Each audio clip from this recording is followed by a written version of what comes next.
فعل کی علامات، جس کلمے سے پہلے قد آ جائے، جیسے قد خلت، جس سے پہلے سین یا سوف آ جائے، جیسے سیعلم، سوف یعلم، جس کلمے سے پہلے حرف جازم آ جائے، جیسے لم یکتب۔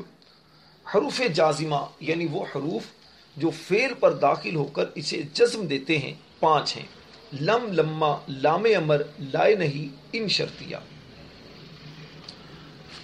فعل کی 5ویں علامت یہ ہے کہ وہ مسند ہو، جیسے ذہب ولد۔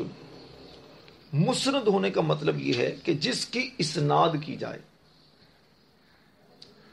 6ٹھی علامت یہ ہے کہ جس کے آخر میں نون تاکید آ جائے، جیسے لینصرن، لینصرن۔